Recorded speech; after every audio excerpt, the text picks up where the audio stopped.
24th of September will definitely go down as one of the key milestone days in the context of Indian equities. The Sensex has managed to touch as high as 60,000 on this day itself. Remember that not too long ago, on 21st of Jan 2021, the Sensex had touched 50,000 for the first time, and in a matter of just 246 days, it has gained yet another 10,000 points to touch the 60,000 mark.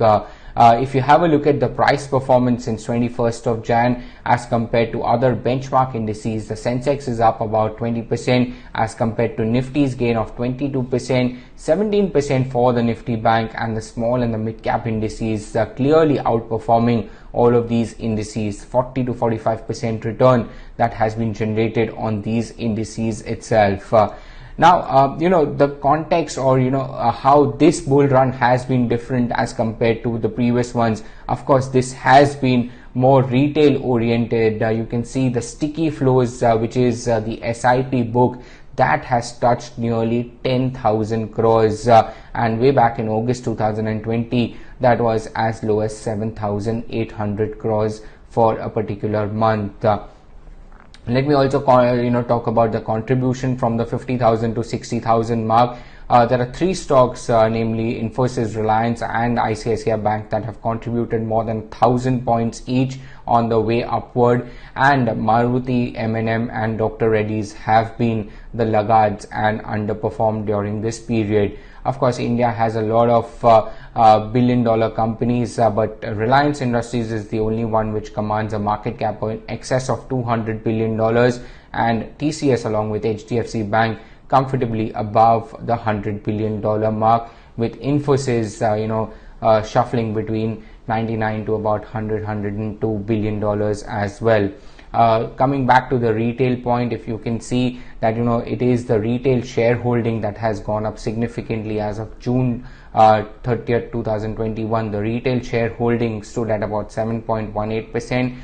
It has risen from 6.9%, so there is a good bump up in the retail shareholding, which gives you an indication that this time around retail participants have also made money and they are not afraid of the corrections.